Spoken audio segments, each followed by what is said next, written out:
Hey everybody, welcome back to Din and Daf. We are learning Yesh Nochlin. We are learning the perek in Bava Batra that is focused most specifically on Yerusha, on inheritance.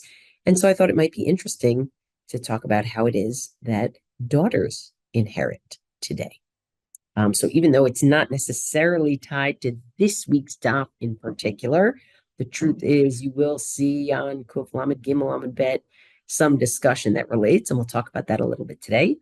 I want us to understand the mechanism by which daughters inherit today.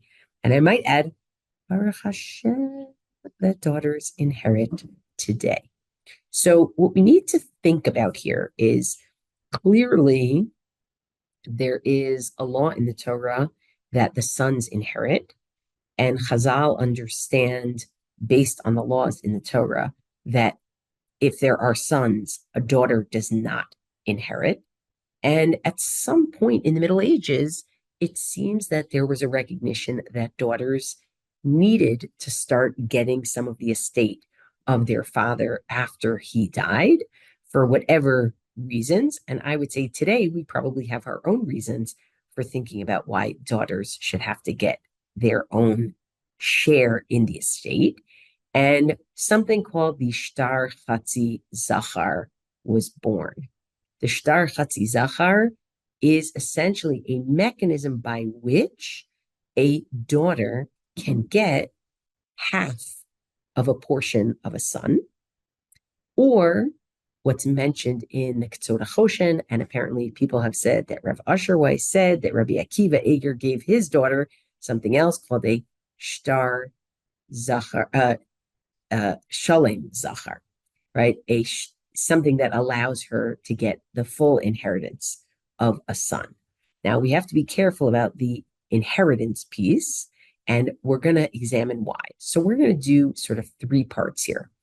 The first is I want to understand what is the sort of need or the concerns around Shtar Chatzi Zachar, meaning the needs or the concerns around a girl, a daughter, getting Yerusha.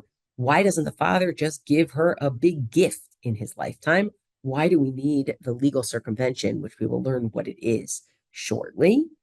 And the second, I want to talk about what a Shtar Chatzi Zachar or a Shtar Shalem Zachar is, meaning how it works.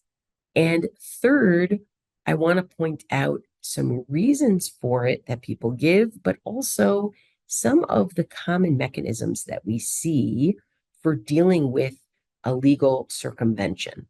And we'll see as we go along. So let's take a look first. Let me just grab the source sheet. Let's take a look first at our at a Mishnah that I think sort of prepares us to think about this. Like, what are the issues at play? Here we go. Okay, let's get this into sharing mode for you.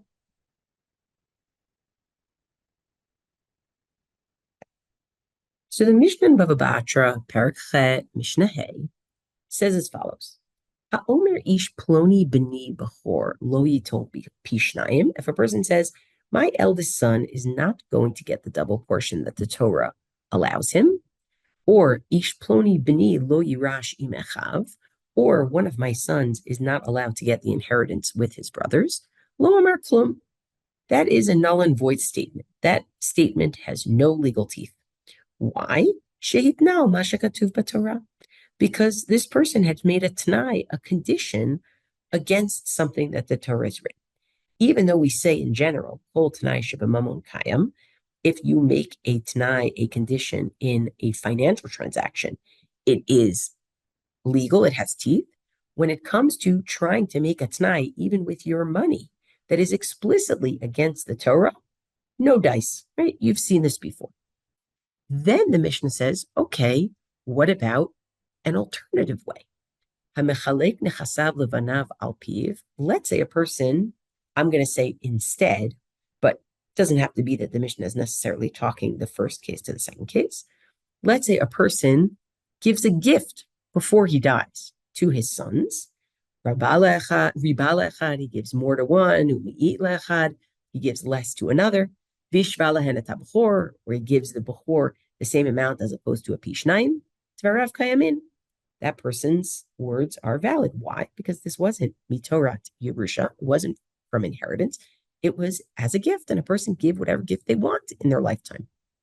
V'im amar mishum Yerusha, but if they said it's for inheritance, lo amar klum. They haven't said anything, right? So in other words, what this is really telling us for our purposes of a daughter inheriting is a person can't just say, well, I want my daughter to inherit. No, that's now masha katuv b'Torah. It doesn't work, okay? We're going to get back to the end of the Mishnah later. But now you might say to yourself, okay, great. So you can't have your daughter, you can't just say, I want my daughter to inherit. So why not just give her a big gift that's equal to her brothers, whatever her brothers are going to get in Yerusha? Why not just give her a big gift right now? Now, the first thing we can say is, give her a big gift right now. You could be 40 years old and deciding this. You have no idea what you're going to amass in the future. Who knows what the brother's portion is going to be? It could be much bigger or much smaller for that matter, depending on how your life goes. Okay, so why don't you just give her a gift that is whatever money I have before my death, she gets a third of it. Let's say somebody has 3 kids, right? And she gets it before my death. Now here we run into a different problem, which is ein adam makneh davar shelo ba l'olam.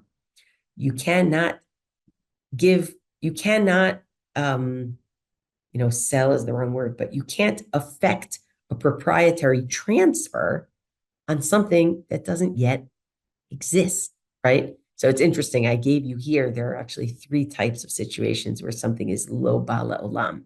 So for example, and in this situation, this is what it is. It's the person who's giving and the person who's getting, they're alive, but the thing they're talking about, namely money that I'm going to amass over the next 20 years or property that I might amass over the next 40 years, right? It either doesn't exist or it's not in my reshut yet. It's not in my jurisdiction yet. I can't really affect a transfer of something. Like I can't just say, oh, the title to whatever it is that I'm going to get belongs to her, because that doesn't work. A kinyan is not affected that way. There are 2 other situations of ein adam makneh davar shelo ba l'olam, which is it's possible that the person giving the thing and the thing itself already exists or are in jurisdiction, but the person who they're giving it to isn't alive yet. So for example, if I'm pregnant and I decide to say, oh, I'm giving this to my, unborn child, not a kinyan, right? And a last one is you might have both the person giving and the person getting, and it could be a sale or a gift for that matter. The person giving and the person getting are both alive. And even the kinyan, the item, is there, but the item itself is whether it's going to be able to be transferred is based on a situation that is lo ba l'olam, right? Or an item that's lo ba l'olam, like somehow it's to learn that. But either way, this is why it doesn't really make sense.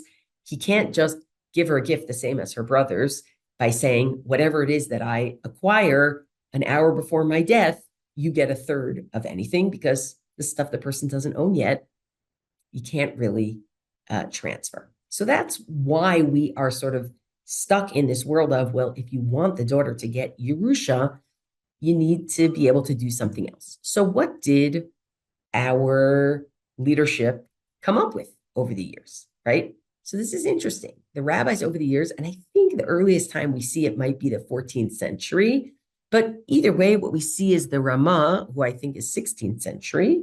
The Rama says in Shulchan Aruch in Choshen Mishpat, Reish Pei Aleph Zayin, he quotes the practice of doing Ishtar Chatzi Zachar.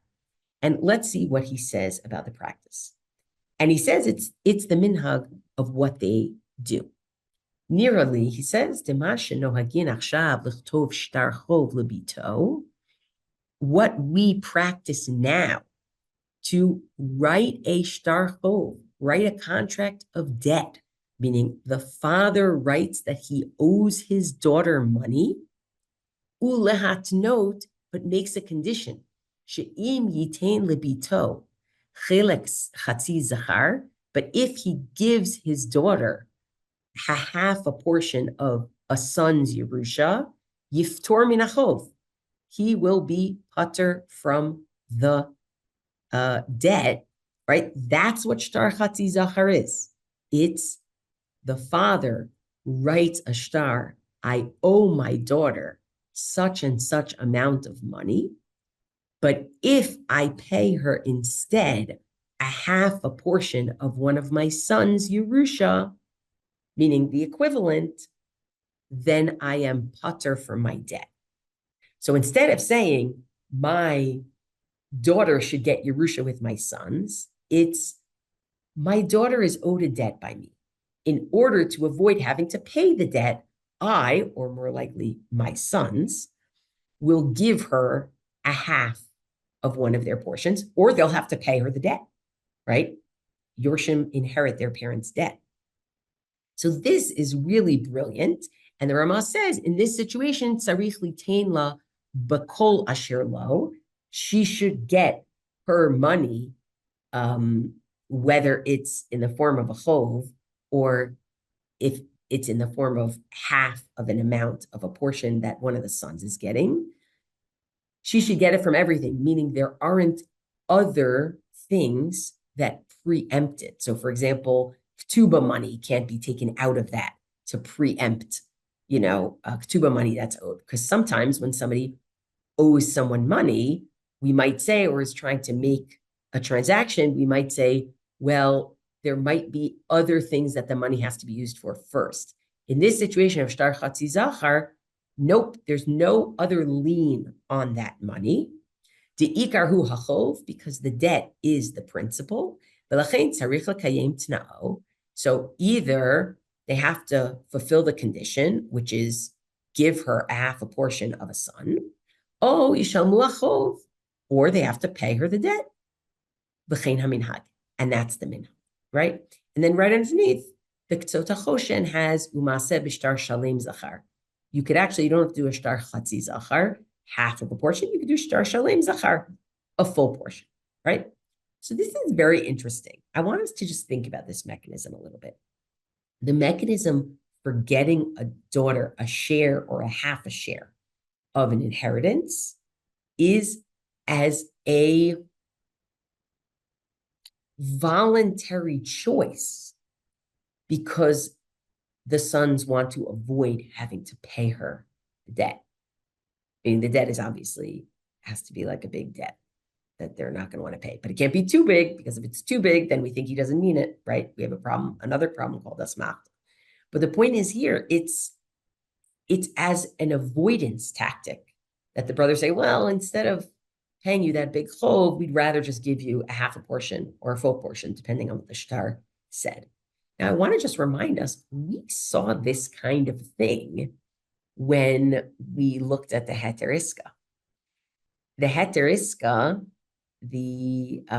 what turns a loan into a partnership so that you can take quote unquote interest, meaning it's not interest anymore, is there's a sense within there, or there's an element within there that a party will have to take a shvua about money lost, and shvuot are pretty serious, and also they may not have all the information, but in order to avoid taking that shvua, they can pay the other party, right? And that's where the interest, it's not interest anymore. They're choosing to make a payment instead of having to take a shvua. So this is the same thing. You're choosing to make a payment of a half a portion or a full portion of what the brothers get. That's what they choose in order to avoid paying her the chov. If they want to pay her the debt, they can pay her the debt, right? So it's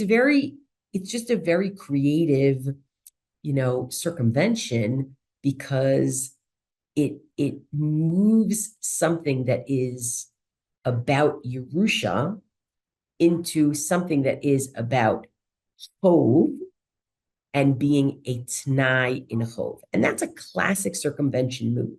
You take one transaction and you turn it into something that is legally defined as a different transaction, right? And it's just kind of brilliant, to be honest. Just kind of brilliant. So that's what our shtar chatzi zachar or our shtar shalem zachar is. But one of the things that I think it's important to know is there's often, and this is sort of part 3, why do we do it? Why is this allowed? And maybe some other elements of circumventions. There's always a question. And this question comes up also with permissible, the canceling of debts at the end of the 7th year, at the end of the Shemitah year, of not canceling the debts. This question comes up also there, which is, even though you're allowed to circumvent, should there be a portion that you actually follow, biblical halakha for, right? So like, if it's permissible, should there be one loan that you actually do cancel in Shemitah? It could be a $10 loan, but just as like a way of showing something. And a similar thing comes up here, which is, okay, we got it. You can circumvent the law and be able to give the daughter Yerusha half of a son or a full son's worth. But should there be some element of your Yerusha that you actually follow biblical law for, right? You actually follow the Doraita.